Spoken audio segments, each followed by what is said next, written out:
we're going to talk about leading your market and telling your story and what it means to create breakthrough in these crazy, crowded, buyer-driven markets that all of us have to sell and market our products to. So we're going to take you to the outbound side of product as opposed to the inbound today, and really about how to do that.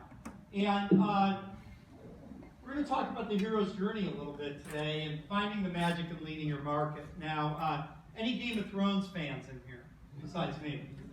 So we know this guy, right? Jon Snow. Any of those fans have watched through season 5 but not season 6?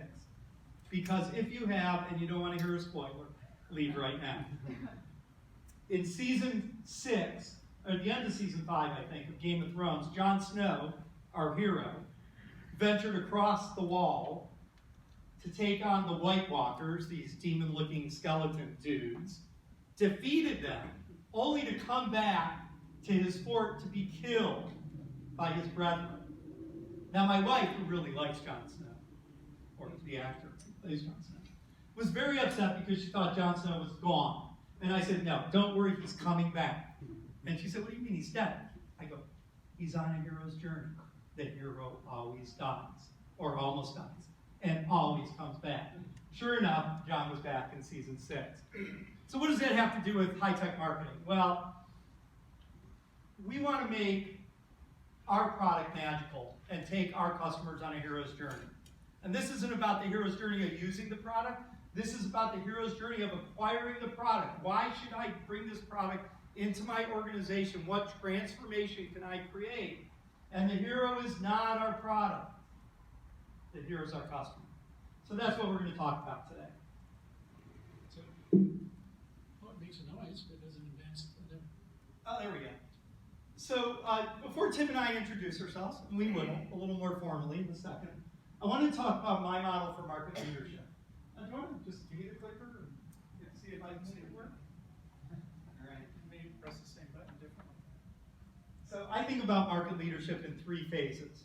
The first is what I call the flash mob, right? I'm looking to get that crazy, very beginning set of customers that are going crazy for my product, right?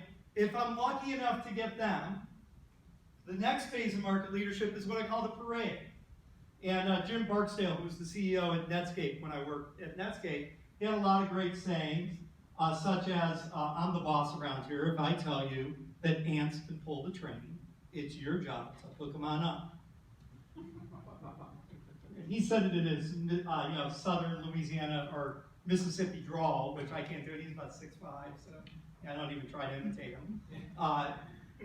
But one of his other sayings was, if you want to be a leader, find a parade and get in front of it. So if we can get our value in front of the customer's parade, that's how we create leadership. And although I'll talk about a third phase of this, which I call the movement, right? We can get to an IPO and beyond just by leading a parade. So we have to find the customer's parade and get in front of it. We have to tell our story in a way that creates us as the leader of that parade. And that's what we're going to talk about today. So let me go a little bit about us. I'm going to hand it over to Tim and let him introduce himself first. Okay, well, yeah, that's me. I've been product marketing for about 15 years. I have one of these things, which is good because my voice is pretty shot tonight as well. I've been in product marketing for 16 years, and I came to product marketing because I was in sales and I got fired for being 180% of quota. True story, which we can go on beers over. But my position was eliminated, but they liked how I thought and what I did, and they put me in a job called solution architect. And what it really was is product marketing under a different name, and I found that, hey, this is just as much fun as being in sales without having my head in the vice every 90 days. Didn't pay as well, but I'm kind of okay with that. So I've been doing that for a long time, and for me, having a sales background helps me ask awkward questions, both internally and externally. My favorite awkward question is why? Right? We want to do this. Well, why? The next one is, why is that important to you? And that helps you, in my opinion, is it helps you get to a different conversation, which is kind of what we're leading into here. And I have some other superpowers. I turn kids into young people of integrity who can lead, and I'm a scoutmaster and do some other stuff. So over to Ken. And what about the round thing? Oh, the round things. I take wood and make them into round useful things like panda salt and pepper shakers and other stuff like that. So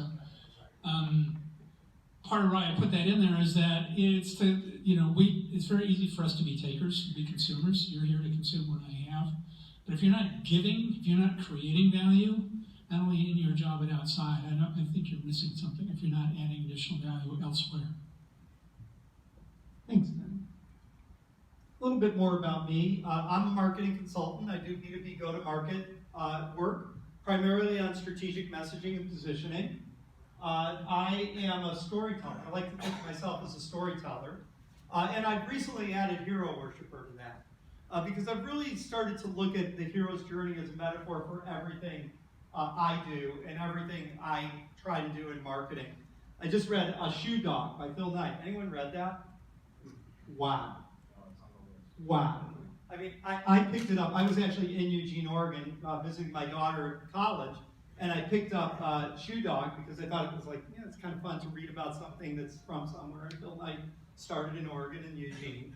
And I'll tell you what, that book blew me away. Talk about an entrepreneurial vision. Talk about a journey. I mean, geez, I didn't know this, and I don't think this will spoil the book at all. Nike spent like 10 years going broke before they really broke through. And it was just dogged entrepreneurial determination. So if you're in small startups and you want to think about what it takes to really succeed, this is an amazing story. So anyways, as Tim says, he has verified superpowers. I like to think I've unverified ones. And among those are trend spotting, and we're going to talk about that in a minute. Whistleblowing and card giving. Anyone know what that is?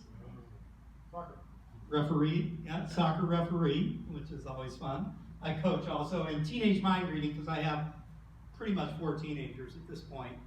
And that's a challenge. Pretty well, I guess one's 18, so I don't know if she still qualifies, and then the youngest is 11, so he's not quite a teenager. So 28 or so. 28. All right, that's the voice of experience. If you want to learn more about me, you can go to kenrutsky.com. I also run a go-to-market community called the Go-to-Market Dojo, primarily focused on cybersecurity marketing. We do a little bit of a plug here. We do about every 6 weeks events. We're about to announce our holiday event, which is going to be around content marketing. So go to marketdojo.com, and it's free to join, even if you're not a product marketing person. We love product marketing managers too. So why is it so hard to lead your market, right? Why is it so hard to create breakthrough messaging? Let me just get a show of hands. Does anyone think it's easy to get the right message out into the market today? Let alone build the right product. Right, so I'm going to just posit you've all built great products. You think it's easy? No. Now, To get above the noise, it's impossible. to get above the noise, yeah. And there's really 3 reasons I think this is so hard. The first one is exactly about the noise, right? I grew up in traditional business enterprise sales at IBM. And, nobody knew about your product. And if someone asked you about your product, right, you held that information really tight. And by the way, an entire industry called Gartner and Forrester sprung up to educate buyers about products because the vendor wouldn't educate until they were qualified, until they had money, until they had a buying cycle, until I was sure I could meet your need. Totally switched around. We're now in a world of information abundance. If you don't communicate about your product, your competitor will, and you'll be left behind. So it's not about having your information found anymore, it's about surviving the triage. So when I do a search and I have 100,000 results, even if I'm on the first page, does anyone pay attention to me? So I think we're overwhelmed with information. Secondly, markets have become incredibly crowded.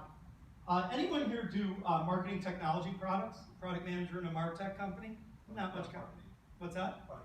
Product marketing, okay, even better. Scott Brinker, the marketing technology landscape. So there's a guy named Scott Brinker. He's got the best little Twitter handle, nickname thing. He calls himself the Chief Marketect. And he follows marketing technology, and he's now the CTO at HubSpot, I believe. He published his first landscape when I started following him about 5 years ago. It had 1,000 vendors on it. It now has over 8,000 vendors, and I think about 35 subcategories of marketing technology. It is incredible. Think about if you're the CMO. How do you make sense of 8,000 vendors trying to sell you things, right? That's hard. And if you compete, let's say, in display advertising optimization, which has 38 vendors in it, that's hard enough to win that battle. But the problem is you're actually competing with the other 7,999 vendors on that chart for budget, for time, and attention. Because how many purchases can a CMO make in a year? Significant technology purchases. 5? 10? Maybe 15? Not 15. Okay, 5 or 10. And so you got to become one of those 10. So that's really not about ROI anymore. I would argue that if you don't have an ROI, you should just close up your shop. Just give it up, because ROI is table stakes. You have to become strategic to the buyer, and we'll talk about how you do that. And then lastly, there is no selling cycle anymore, right? It's a buying cycle. 6 or 7 years ago, Corporate Executive Board published some, which is now part of Gartner, published some research, and they had this number 57%. Anyone familiar with this statistic? Someone bat hello, because he's heard me talk about it before. 57% of the average business-to-business buying cycle is done before the first contact with the sales rep. Now think about the buying cycle that happens. At 57%, we're well into our due diligence and probably at our short list. Wow, marketing just got really hard. Sales just got really hard if we don't get to talk to them for the first 60% of the buying cycle. So it's become really, really hard. Yeah. And I'd like to add on that, because I was talking with, I forgot his name, but he's in sales process optimization. And he works very closely with those people. And he said one of the things that has changed in those years since they've done that is it used to be that buyer is 57% along.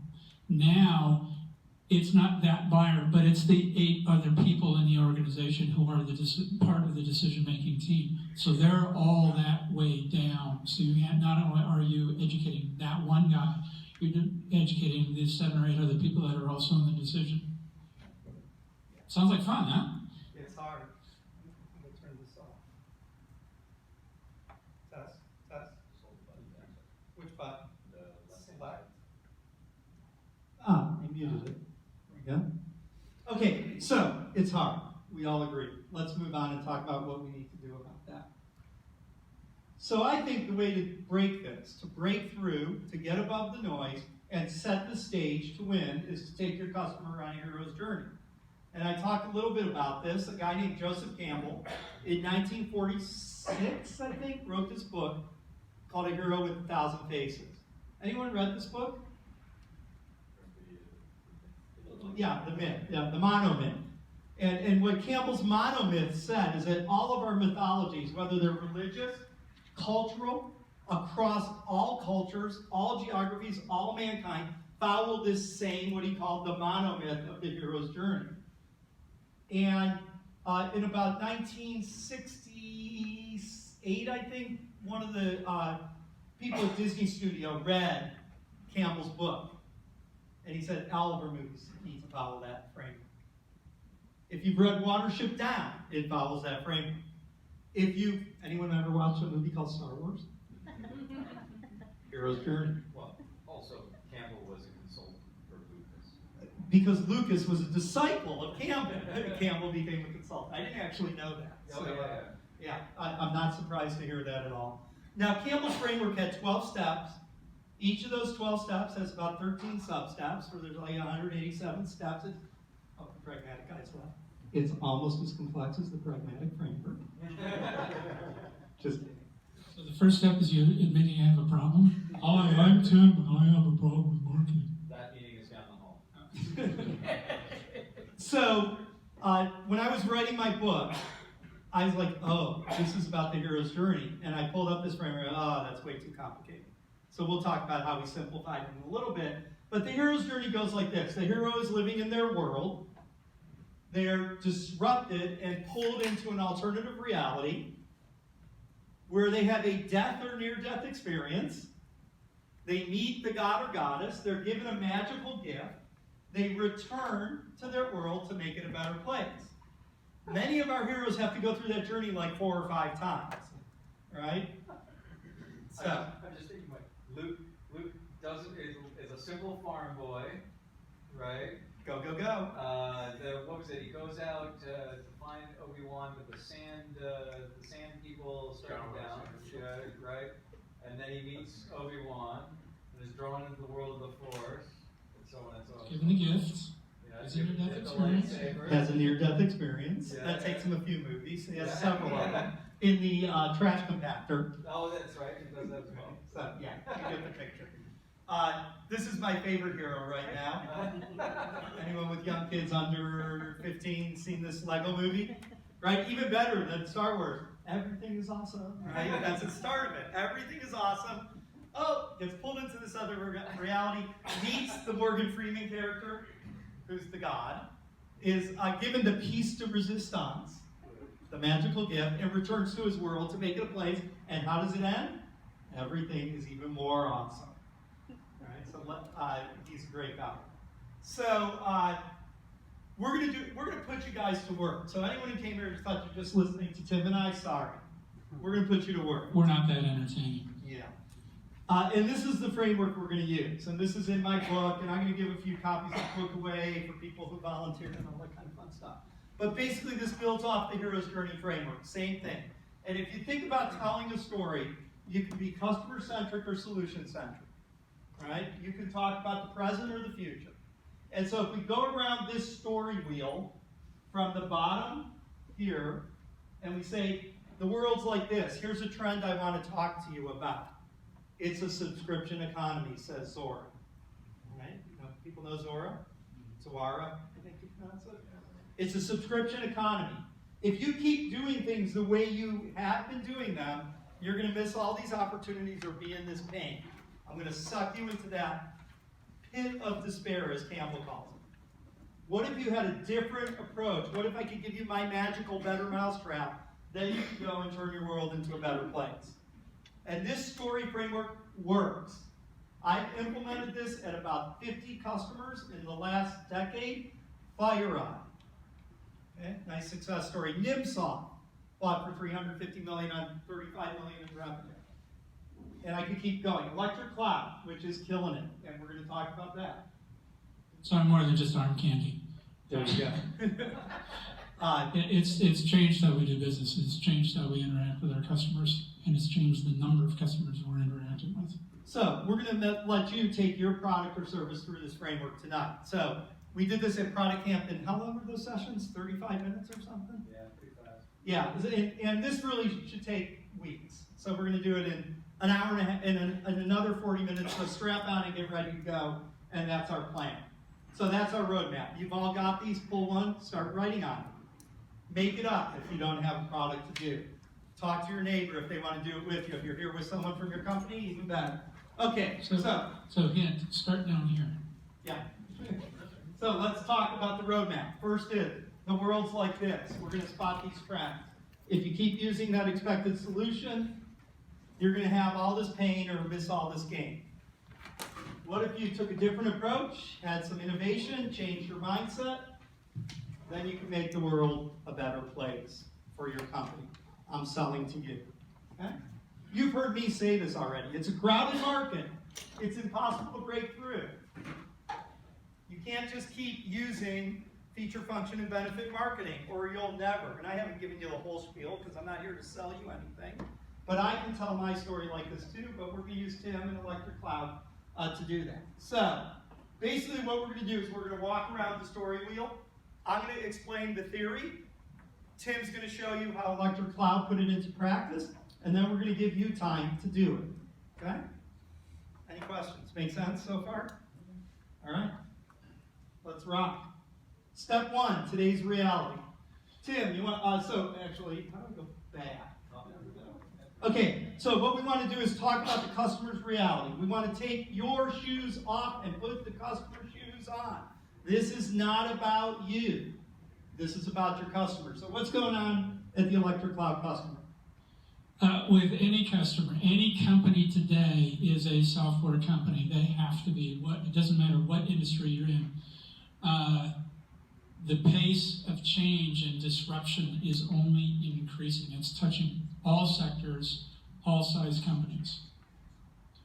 The next phase is that because you're a software company, releasing software is the enterprise problem. It doesn't matter what else you're doing well. If you're not releasing software fast enough, you're out of business. Amazon, anybody hear that company? You know how many times they're releasing? Every 12 seconds. Every day. Right? That is the pace of change. In order to keep up with that, companies are making huge bets on DevOps. They're looking at DevOps processes and tools as a savior to support that speed and support that innovation. Thanks. Okay, so here's what we want you to do.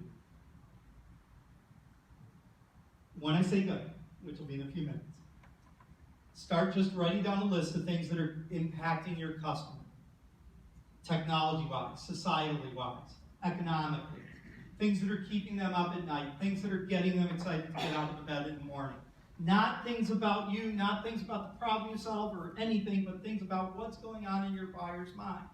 So think about who your key buyer is, get that him or her into your mindset, and talk about what's going on in their world. And to help you, because if I just left you there, you'd write down a bunch of technology mumbo jumbo. But I don't want you to just tell me about the technology things that are happening. I want to know what's happening socially that's affecting them, right? So if I'm selling an app that's targeting, young people, there's short attention span, right? That's something that's happening to my buyer. So I've got to capture the short attention span of young users, right? What's going on technology-wise? What are the economic things affecting your buyers? Cost pressures, macroeconomic trends, things happening within the firm. Great example of this one is in cybersecurity companies. It's next to people who are selling to cybersecurity solutions, right? One of the things that's happening in enterprises is it's impossible to hire skilled cybersecurity practitioners fast enough. Do you think that changes how you might want to market and sell? Heck yeah, right? So one of the big trends that a lot of my cybersecurity clients talk about is difficult to hire trained staff. And if you can hire them, you can't retain them. Anything going on environmentally that matters to your customers? And then lastly, any political, including regulation. So regulation is a big driver of a lot of product categories, right? So what's happening regulatory-wise in the customers that you're selling to that's impacting their work? And once I've got Barb and I were just talking about this beforehand.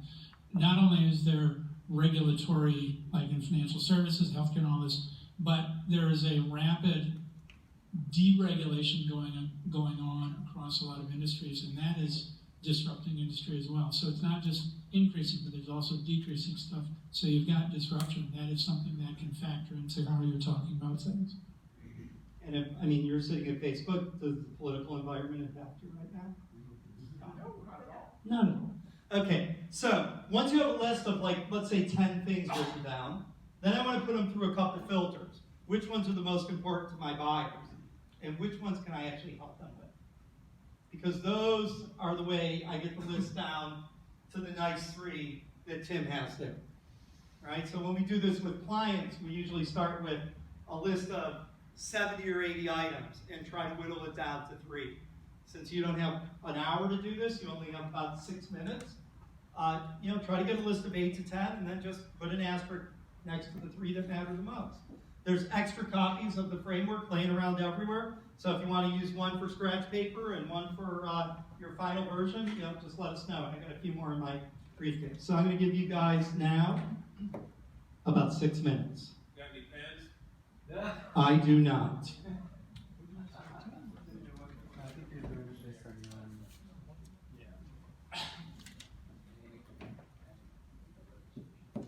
This is what I would usually put music on. Oh, do that. Okay, that's a deal. Yeah, so Okay, and so I'm going to be here. I'm happy to answer questions one-on-one as it goes through here. Yes. Next slide. Help you with categories. Oops. There we go. There's no need to have one of every category. This is just to help you open your brainstorming list with some topics that you might think about.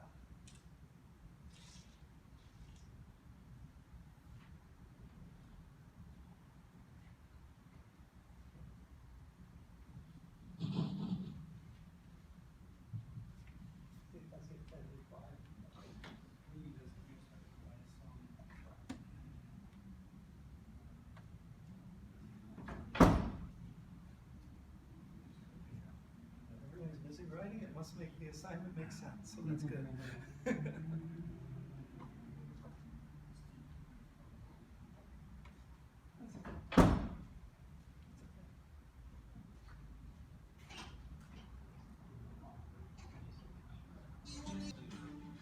Okay, and as a last step, you want to now look at your list and say, what are those 3 or 4 that are the most important and that I can help with?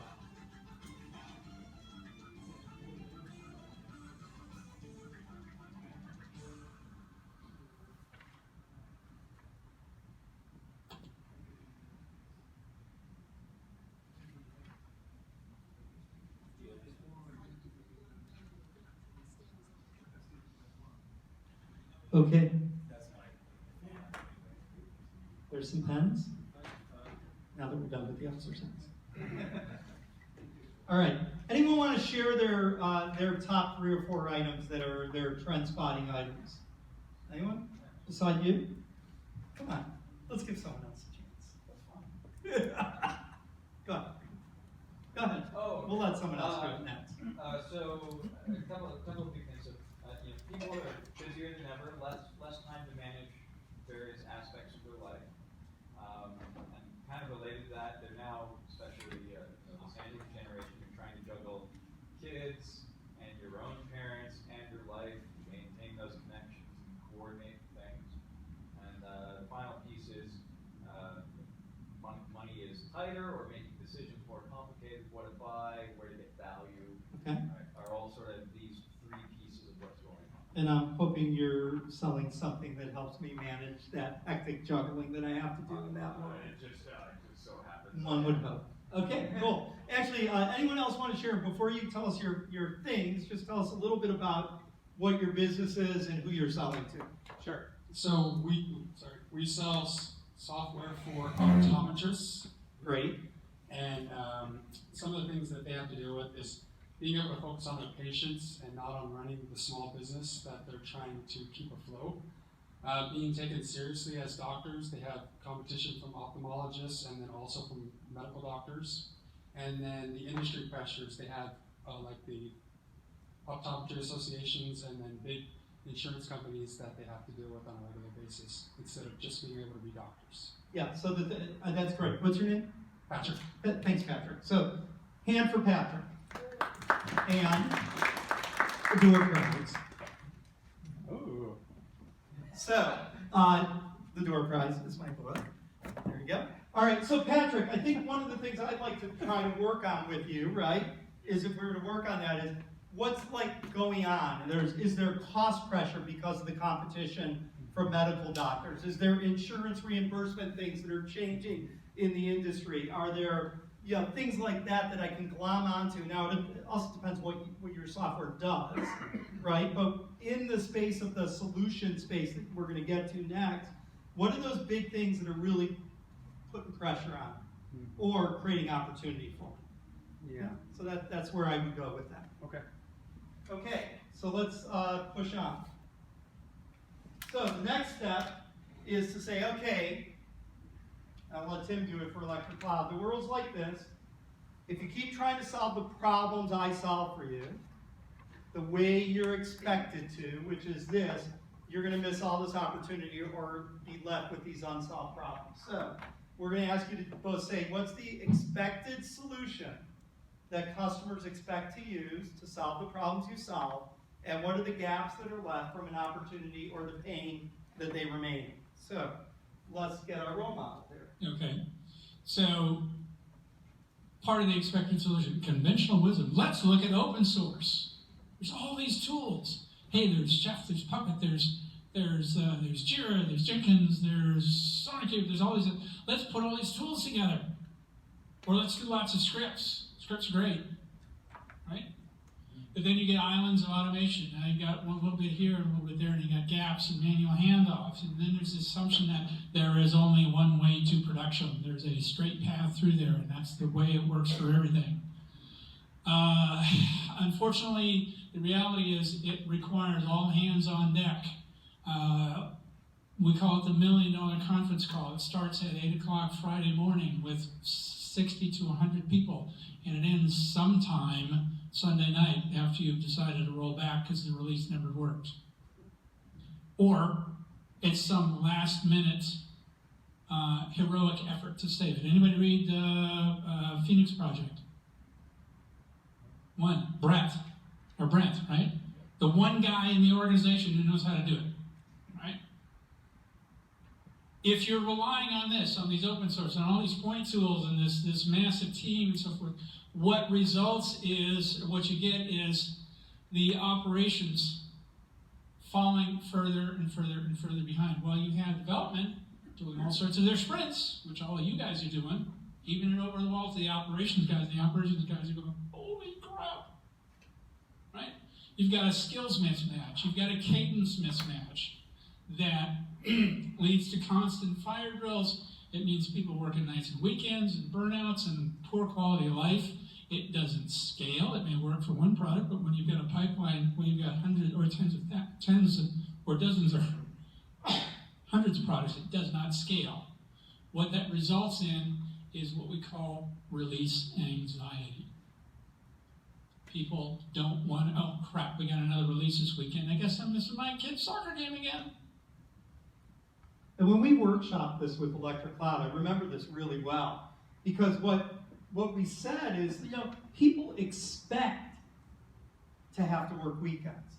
People expect, as part of the way they solve their release problems, to have the hero syndrome. People expect all this bad stuff, right? And so, as opposed to saying that's the pain they're in, we just say, so that's what they expect. They think that's the way the world is, right? That's the expected approach. I wrote a white paper recently, and okay, what's the idea? So I went into LinkedIn and I pulled the job recs for a whole bunch of release manager jobs. One of them said the willingness to work odd hours under lots of pressure. Who wants to work that job? OBGYN. That might be a little more rewarding than release. Yeah, that's a little more rewarding. But in reality, what that says is this company has no repeatable process to release their products. We're out of control. Okay. That's in their job rec. No kidding. So, assignment 2 is 2 steps. There might be a third step. So let me talk about the maybe optional third step. Maybe write down the problem you solve, right at the bottom of the piece of paper. What's the big problem I solve for customers? In Electric Cloud's case, it's releasing software quickly without errors. That's the problem statement. For people who need to release software more faster without errors, right? Okay. So once I have the problem statement, what's the way people try to solve that today? Right? What are the expected solutions? And what pain does that leave the customer in, or what gap of opportunity does that leave them in? So, problem, expected solution, cost of using that expected solution, either from a missed opportunity or a hard cost. Make sense? Okay, we'll give you another 6 minutes for all 3 of those things. Told you it was fast. Any questions before we cue the music again? Okay, cue music.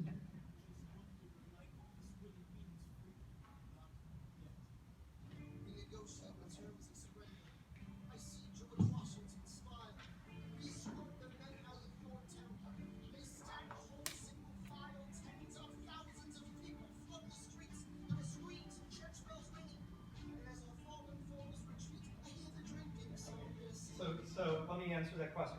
This is the question was, is it our side expected solution or the client? This is how the customer expects they will solve the problem you solve for them today, okay?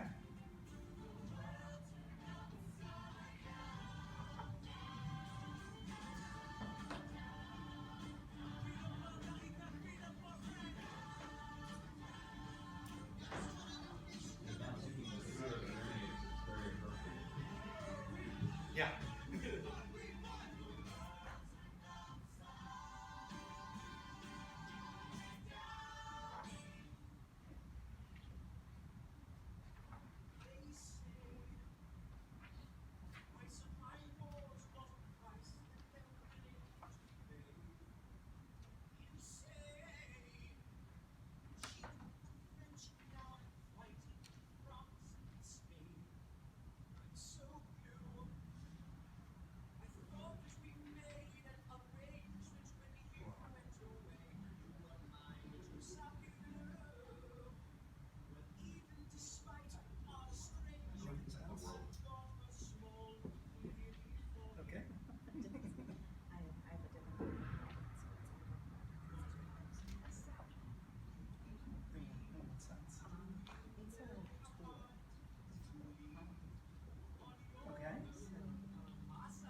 What do they use instead of tool today?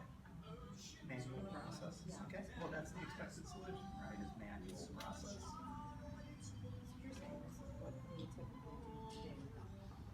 Right. Well, this is the pain they're in because they don't have your solution. Right. Too many errors, poor quality, that kind of thing. Well, so yeah, more demand than they can fulfill because they have limited people, right? So limited people is not really a problem. Well, that's here. Right? As they lose out because they're doing it slowly by hand, they're losing revenue opportunity, right, or something like that.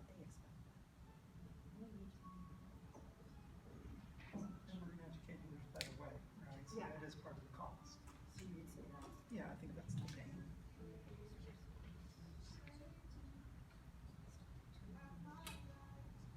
I think the pain is lost opportunity due to limited resources, right? I can only squeeze so much out of these people. Yeah. Okay, that's another way to put it. Maybe more powerful.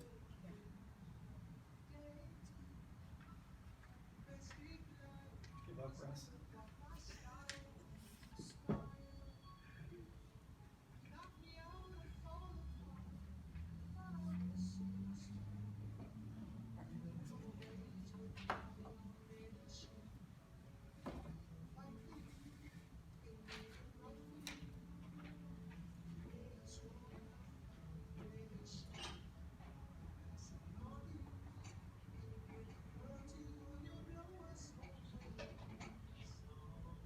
Okay, we're back at a 2-minute warning.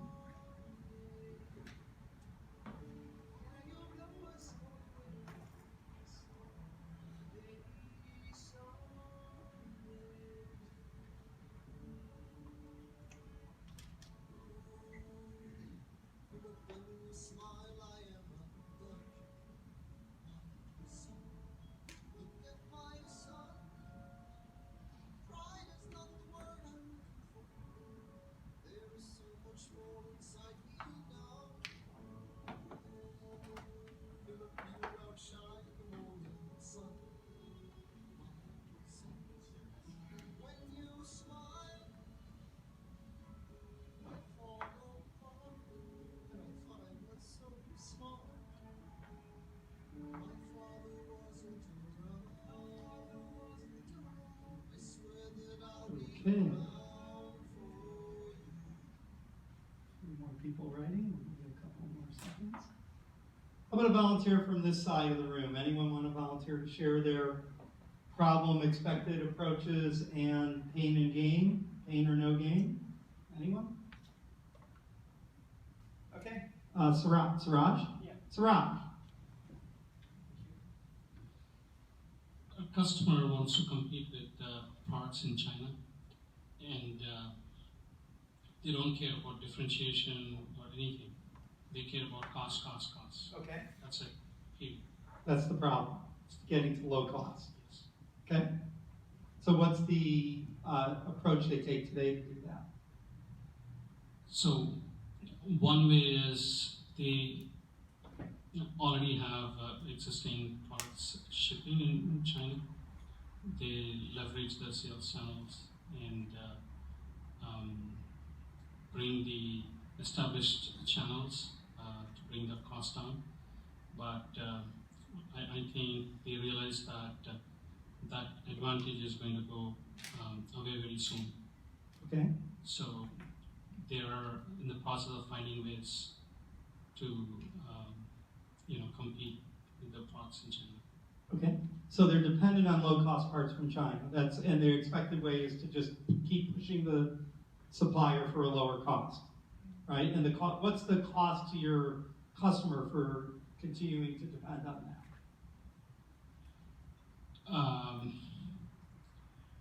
Cost to the customer, I didn't get the question. So your customers are dependent on these low-cost foreign parts, Yes. right? And you're gonna change that somehow for them.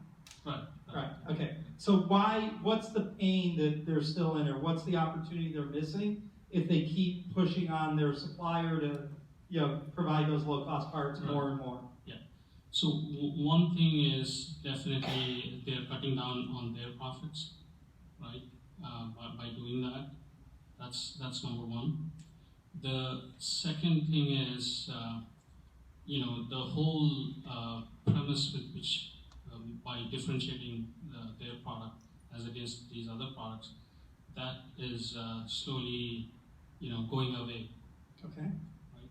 So non-sustainable cost differentiation is kind of the situation you're going to help fix for them. that's right. Yes. Okay. So you see how that kind of flows, right? The problem is I've got to compete on cost. The way I do it today is to drive down supply costs by outsourcing to China, and that leaves me in an unsustainable position. Is that close to right? Yeah. Okay, good. Let's have a hand. That's right. That's to keep people volunteering. Okay, so now we've gone through this whole idea, the world's like this. If you keep solving your problem the way you're used to, you're going to be in this pain or this lack of gain. Anyone have any questions or want a confusion or clarification on the framework at this point?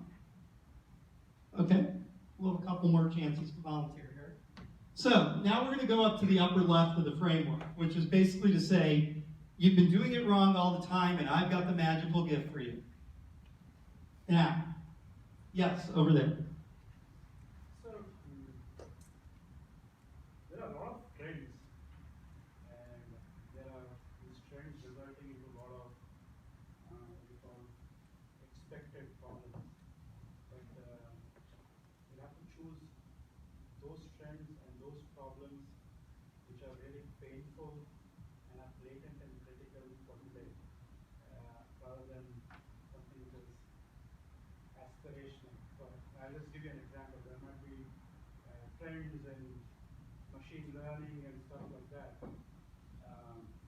which results in self-driving cars, just as an example. Sure. But a self-driving car is not a blatant and a critical and a painful problem today. Okay. It is really a very good aspirational problem. So I think the filter has to be set in a way that solves a problem for today and is extremely critical, urgent for today. So right? let's drive into it. I went to one of the Singularity Summits, and one of the guys from the DARPA challenge, I think it was from Stanford, was explaining why he was doing it. And you know what his motivation, what the critical problem was the aging population. If you look at the United States, if you're aged and you can't drive, your social network, your ability to access health care, your overall well-being is dramatically impacted. That has nothing to do with self-driving cars. There are lots of ways to solve that problem, right? You can solve it with public transit. I'm sorry, this is the United States, I'm kidding. But, you know, you can solve it with Uber, you can solve it with a variety of ways. It doesn't have to be self-driving cars, but there is an urgent problem, which is a demographic shift towards an age at which it is either unsafe or ill-advised to be driving, 3,000 pounds hurtling down the highway with slow reaction speeds and poor eyesight. Sounds like my dad. And it is, right? And you see the same problem, like that's why Japan is going after robotics, right? For the same reasons. So it's not starting at the end, it's starting at the beginning, which was the problem. Yeah, I think, I'll add a few comments to that. So, without getting into the details of the specific example, when I workshop this with clients, and I do this, anywhere from 10 to 15 times a year with different companies, the hardest thing for people is to articulate a well-structured problem statement for what they do. It's incredible. It's incredible to me because I ask, what's the problem you solve?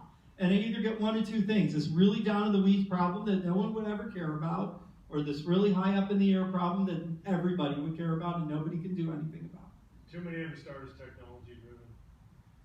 Too many startups are technology Instead of driven. market driven. Yeah. So, articulating for who the problem we solve and make that a burning problem, absolutely needed. Now, is that enough? I'd actually answer no. The way you have to position the conversation is to start with the trend. So if what I'm selling is a self-driving car, just to beat the example to death a little bit, right? And I start with, the world's become a place where we're dependent on on-demand transportation for quality of life. And in that world, seniors struggle because blah, blah, blah, blah, blah. Their approach is to keep driving even though it's not safe. And what I'm saying is there's a better way. It's called use your phone and get an Uber, right? So there could be a different solution. Taxis are too hard, but Uber is perfect, right? So getting the right problem statement and then connecting the trends. That's why I said the two filters for the trends, way back to step one. First filter is what's important to your buyer. Second filter is, can I actually help them with it? But you can differentiate the Uber solution from the self-driving solution. Uber's just like a taxi. It's a stranger. Do I trust them? All this. Oh, self-driving, it's a machine. They're all the same. I don't have to worry. Once I get used to the machine, I don't have to worry about interacting with a person I may not like. And if I was building a self-driving car, I really wouldn't care about Uber. And the reason is I have this abundance mindset that there's tons of business out there. There's plenty of taxi replacement. There's plenty of self-driving. So if I'm solving a problem and I can articulate the story around it, that's what I'm focused on. Okay. So I want to bring up one point that is kind of implied in what we're talking about here, and we very purposely put it in there, is the problem we're solving is being able to release on business demand. But how we're tying it back and making it visceral, making it emotional, is by saying it's leaving people in the organization in a constant state of release anxiety, right? Everybody wants to release on business demand, don't they? Right? Yeah, cool. So what? Right? Who wants to be that poor schmuck that's got to work nights and weekends? And we're going to get to that with the labeling, which is the last step in the exercise. But how we, I know most of us are engineers in here, including myself. And I'm going to tell you the technology matters almost not as much as the words. So the way we communicate, the words we use, the labels we put on things. And when Tim says release on business demand, everybody perks up. Oh, that's pretty interesting. If he says we help people release software faster and with less errors, nobody cares. Because every other vendor in the DevOps tool space says we help people release better software faster, which is true. Right. So when we get to the labeling, that's going to be really important, and you'll see how that plays into the story. So really quickly, let's push on. Magic clicker. So, now we want to talk about, actually, sorry, I'm going the wrong way again. Okay, the upper left is what's different about me. Now, I call the framework AIM, Approach Innovation Mindset, but it's really backwards because it's spelled AIM, and I wanted it to spell something, right? So they could say it's about aim steep. Remember steep from over there. So now I say just aim steep to a better story, and that's kind of fun. But it really should be mindset, approach, and innovation, right? I had the mindset, I'm Pierre Omadar, I wish, 20 years ago, that my girlfriend was wasting her life driving to swap meets. And there had to be a better way to sell her stupid Pez dispensers. Okay? So, I thought, why don't we take the approach of putting that online? Let's move swap meets online. Oh, and then I thought, well, wait a minute, that wouldn't work because buyers and sellers like to look at each other and have trust. So why don't I create a trust mechanism, an innovation called buyers and seller ratings, which will replace the face-to-face trust that's established at a swap meet with an online version of that. So my mindset was there's got to be a better way my mindset was she's wasting her time. My approach was to create an online version of the swap meet, and my innovation was buyer and seller ratings. Pretty cool story, right? Now, actually the PR department kind of made that up, but it still works as an example. Now, if I just started with, well, the big innovation I have is online buyer and seller ratings. Who cares, right? So that's the reason mindset drives approach, drives innovation. And what's the hardest of those three things to compete away? Mindset. And engineers hate hearing that because innovation can be copied, but you only copy the right innovations if you're thinking right. So articulating our mindset and our approach is really important. So let's look at the example. Okay, so the mindset is that true transformation of the organization also requires you to transform your operations as well as the development. So you need to automate and deliver at the same velocity and cadence as development cranks out new iterations every whatever sprint they do, and you have to be able to do that at scale. So that's our mindset. You have to make operations go as fast as development. The approach is to treat every release as though it were a product. And all your releases and your deployment pipelines are a product, just like the product is a product. So it has to be modeled, it has to be refactorable, it has to be changeable, you have to be able to test it, you have to be able to audit it. So that's the approach, is to do that. And then the innovation we have is a single platform that integrates with all your tools in your tool chain, so it orchestrates your whole release orchestration process. That's deployment automation, that's release and pipeline modeling, and release orchestration, all in one tool. And Tim, contrast that to the expected way people are doing it today. So let's go back in the story a little bit. So the expected way is with lots of tools and lots of scripting. Scripting doesn't work. You can't. Who wrote that script? Who made a change to that script? Oh, you ran that script? What was the results? You ran this number of tests? Great. Which ones passed? Which ones failed? Who made the decision to promote that to the next stage of the pipeline? Anyone? Anyone? Bueller?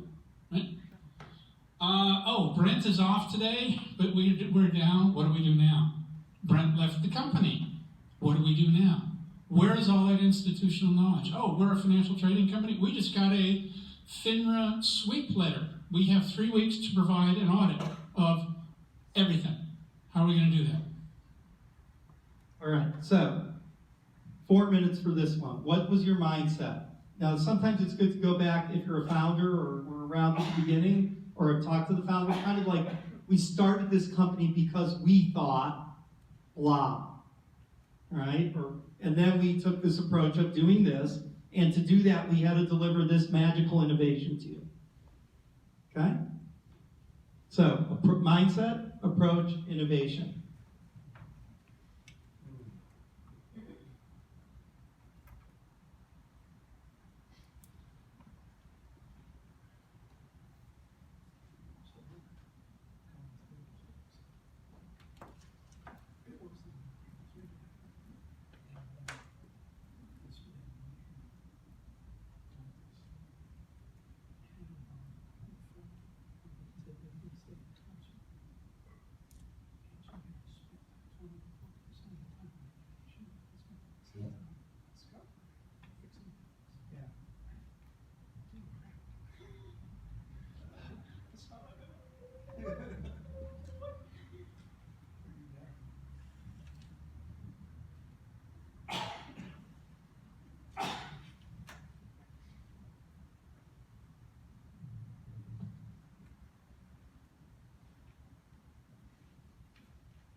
Okay, 2-minute warning.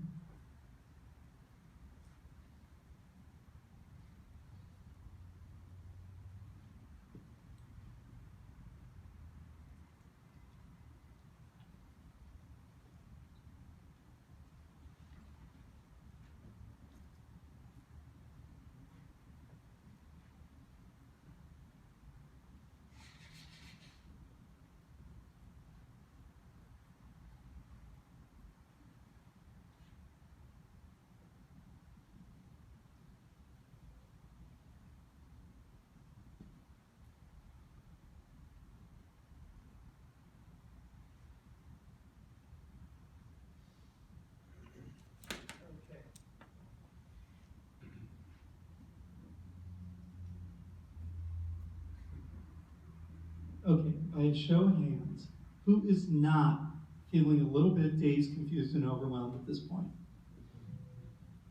Okay, you should be. Okay, not feeling dazed, confused, or overwhelmed. Okay, at this point, most of you should feel a little bit dazed, confused, and overwhelmed for 3 reasons. 1, it's 8:30 at night and you've all had long days. 2, this is a lot to throw at you at once. And 3, we're going at a super fast pace. So I just want to point that out, that this is hard work. And thank you for hanging with us. We're almost at the finish line. And, it's hard. So you should feel a little tired. And even when we workshop this is kind of about the point where I'm looking at a table of this number of people and a client, and I'm getting the same looks I'm getting now. What the are we doing? So, it's okay. Give yourself permission to feel a little lost. Yes, Jim? Of those 3, the innovation and the approach are fairly straightforward to map out. Yeah. It'd be helpful maybe to hear a little more about how you talk through mindset. Or Sure. Yeah, I mean, mindset, I could talk for a long time about mindset because it fascinates me, right? You can read a book by Carol Dweck called The Growth Mindset. Really recommend that. Kind of applicable here. And her whole book is about, how if we change our mindset from what we can't do to our ability to grow into doing things, and this is especially applicable to education, that if we teach our children about their potential as opposed to their limitation, they will achieve much more. Okay, so that's growth mindset. I have this little framework I call OPF, orientation, perspective, and focus. And if you think about that, the orientation is where I am in relationship to the world, right? My perspective is kind of the angle at which I'm looking at it, and the focus is what I choose to concentrate on. And that sounds really theoretical. There's some stuff in the book about that, and there's actually quite a bit, 4 or 5 pages, which in a 150 page book, 4 pages is a lot. And so there is a little bit more on that. But it's really about why. It's really getting down to the why did I do this? Why me? Why did I think of it? What are the unique things about What was my inspiration? So I think with Electric Cloud, right, the kind of inspiration there is, around, we just looked and we said, why aren't we treating operations the same way we're treating the people building our products? Yeah, there's a lot behind that. But something else that might help you is you look at what conventional wisdom is. And you look at one of my least favorite terms is best practices, because that means no differentiation. Everybody's doing it the same. So if you look at what the conventional wisdom is, that's kind of the expected thing. But how are people thinking? How are they looking at solving this problem? And then you ask yourself, do I think that way? Am I thinking like that? And so forth. So that kind of helps you shape what your mindset is. A lot of times I find it in the founder story. So a lot of times when I'm working with clients, I'll look at the founder, and oftentimes this is a BC round, so the founder's not the CEO anymore, blah, blah, blah, blah, blah. And I'll just look at them, why'd you start the company? Oh, because of blah, blah, blah, blah, blah, and there it is, right? Because the founder's inspiration is usually the shift in mindset that happens. So that's another place to look for it if that helps. A lot of engineers, a lot of entrepreneurial engineers, they start a company because they wanted to solve a problem that they were having. there's got to be a better way. And you know, one of my mentors says the model works till the model doesn't work. So if you're struggling with mindset, let it go, right? It's like not necessarily critical here if you can articulate what's unique and different about you. That's what we're trying to get at more than just the technology level. Sure, I was just trying to get at what we were trying to get at in the mindset. It's just, why did you come to this problem? Why did you spark something? Yeah, that's kind of the closest I can come on that. In other words, you had a personal experience perhaps that led you to it, or you went to a different country, you got a different viewpoint, and then came in and said, we're doing, it's crazy to do it this way here, let's try something else. Yeah, my mindset is feature function benefit marketing is dead. That's my mindset, right? So I look for an approach that got beyond that, and I created the thing we're working with today. That's the piece of paper you have in front of me is my biggest innovation. Right, so that would be kind of a frame for me. And for me, from being a product marketer, my mindset is if you haven't been in sales and got your face pushed in with crap marketing, you can't be a good product marketer. And therefore, the approach to being a good product marketer is The suffer in sales, or some other customer-facing job like support, SE, things like that. Yeah.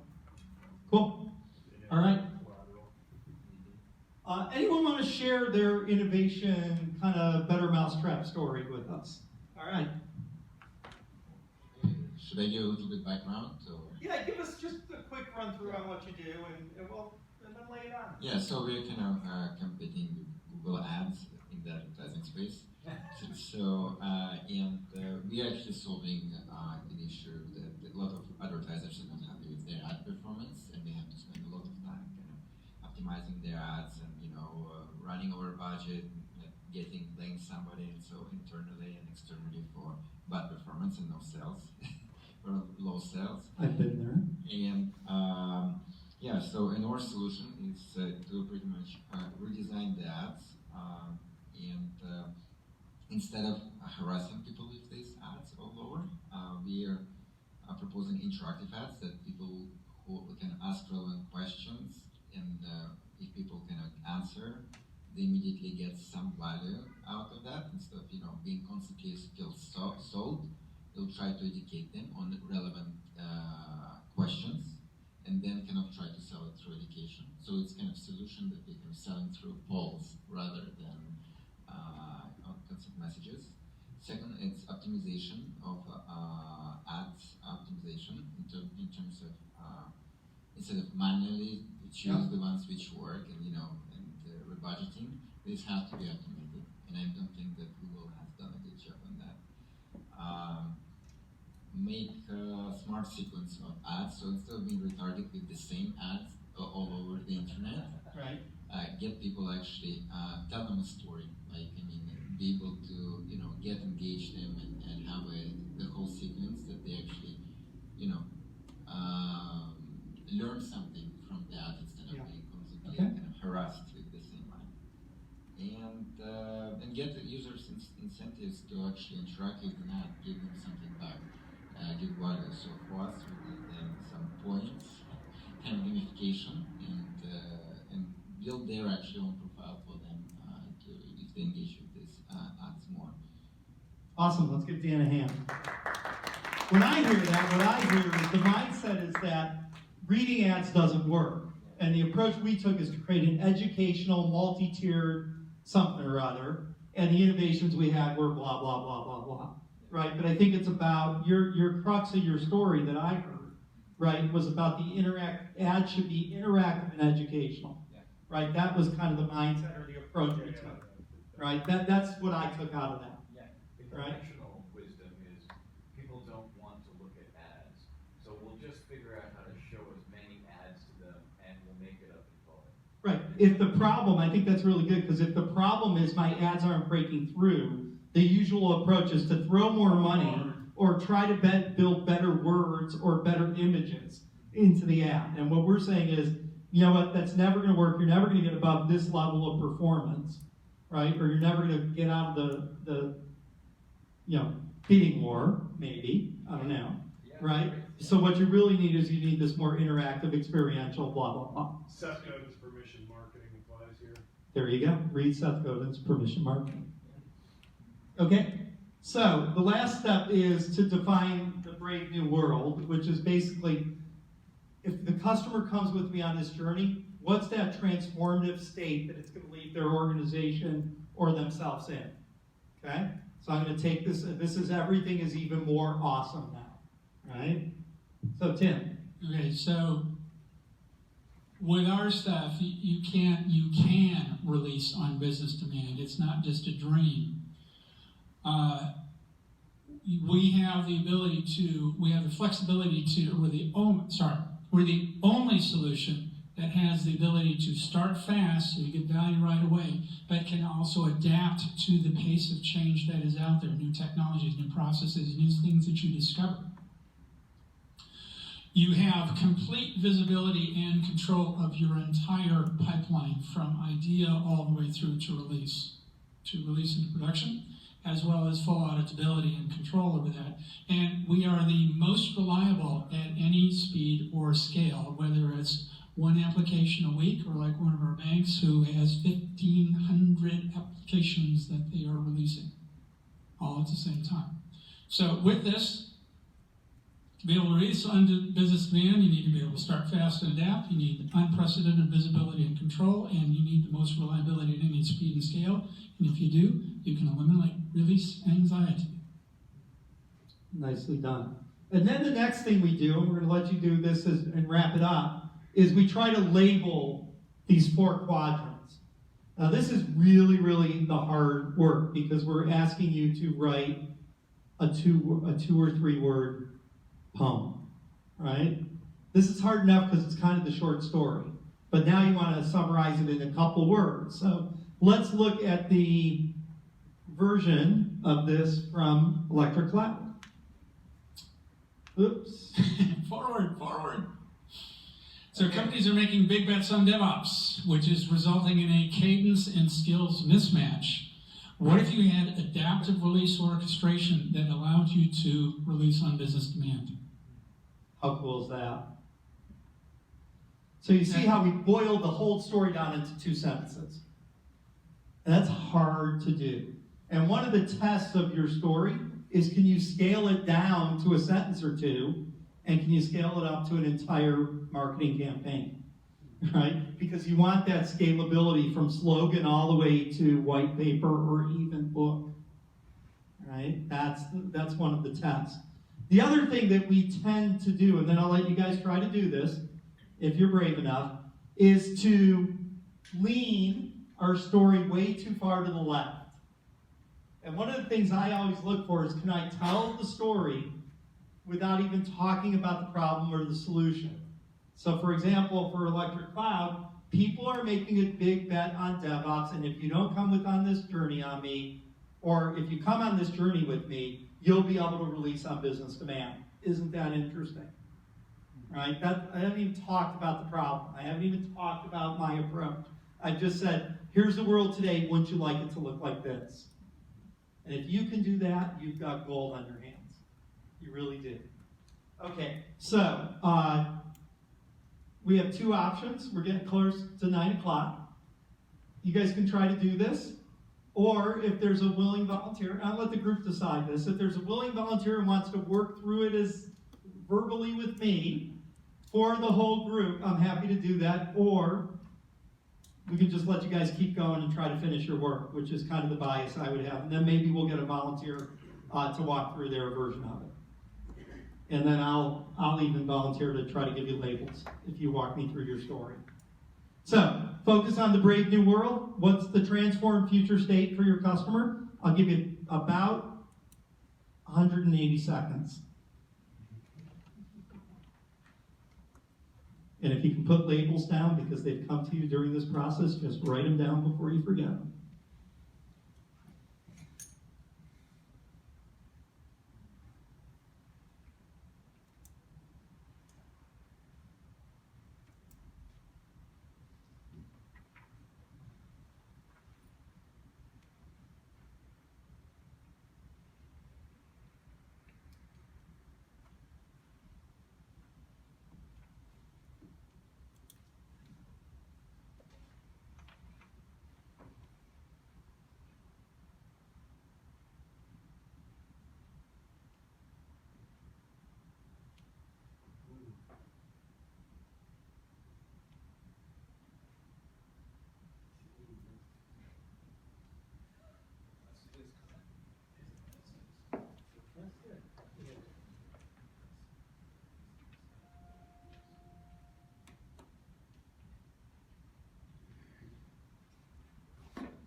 seconds.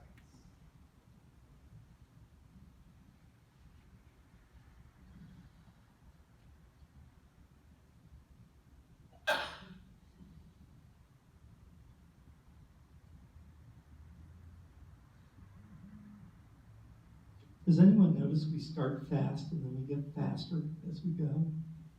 That's by design. Okay. Any volunteer to give us the 4 chapters of their story? Here's the way the world is. Keep using your expected solutions. Here's the pain you're in. We've got a better solution, and it gets you to this brave new place. Anyone? Anyone brave enough to try that? Nobody? Okay, there's a volunteer. Let's get you a microphone.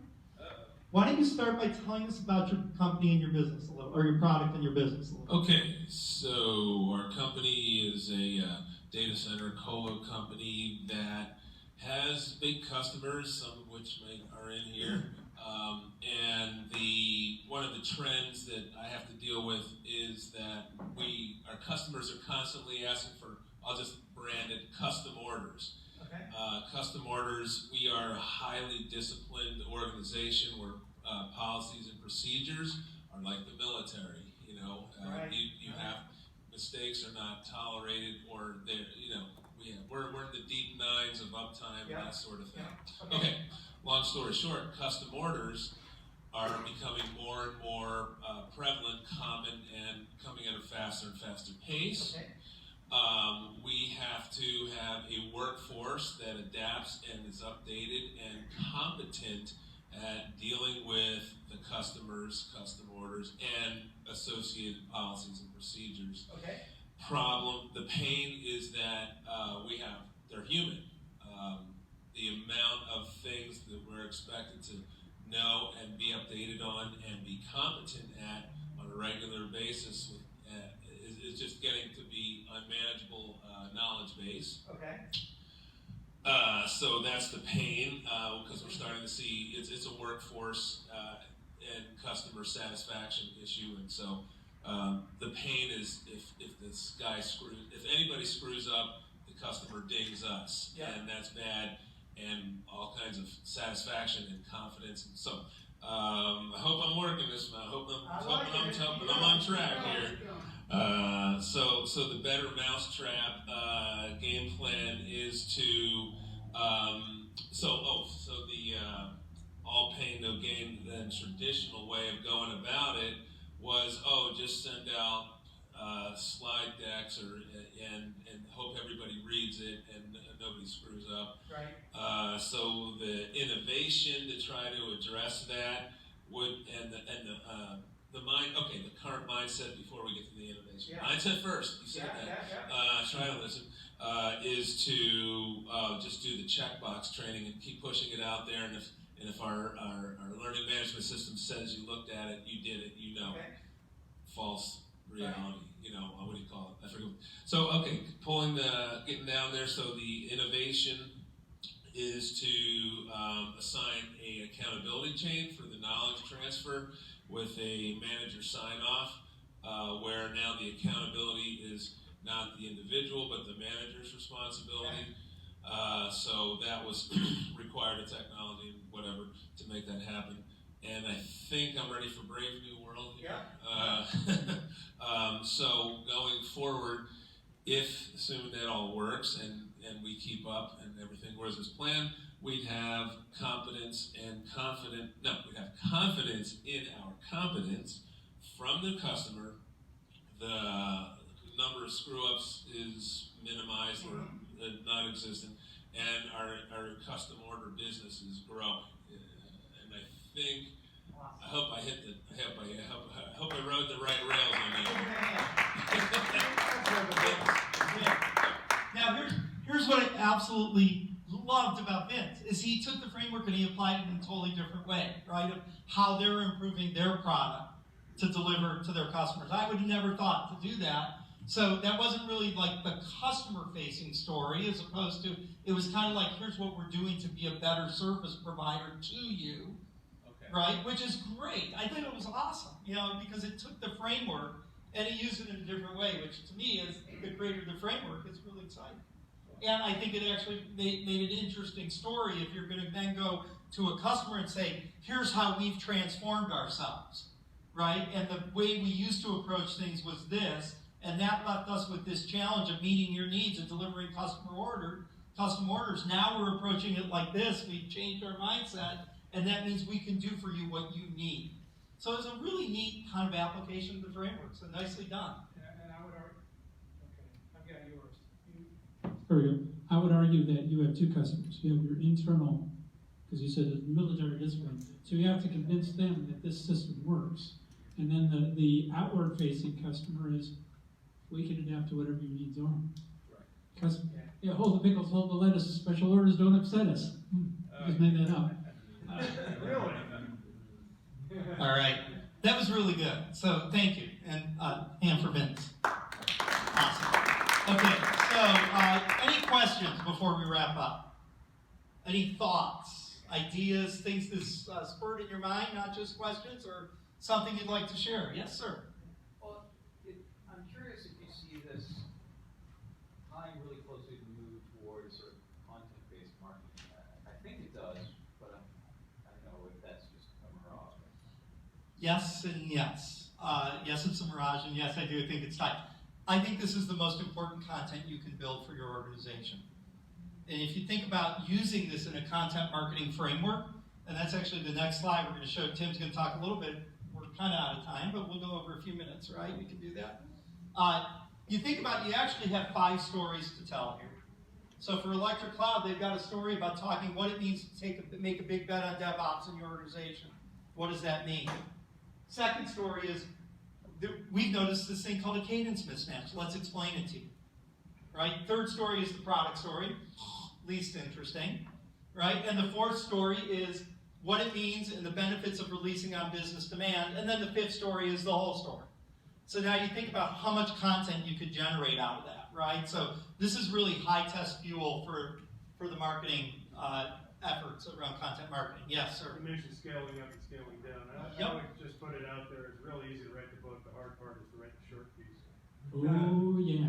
I because it's a little off color, I'll tell you what my creative writing teacher talked about: novels, short stories, and poetry, but I can't do it in public. So, okay. Any other thoughts or ideas or things that are burning you up or really pissing you off about this, and you were going to go home and complain to your partner? Nothing pisses me off. Really want to put that kind Yes, of fires out. I have a question that's probably in general. Like, a lot of times we see the approach of, or let me start again, the mindset of I'm just wasting time. Like, this is taking me too long, it's costing me too much.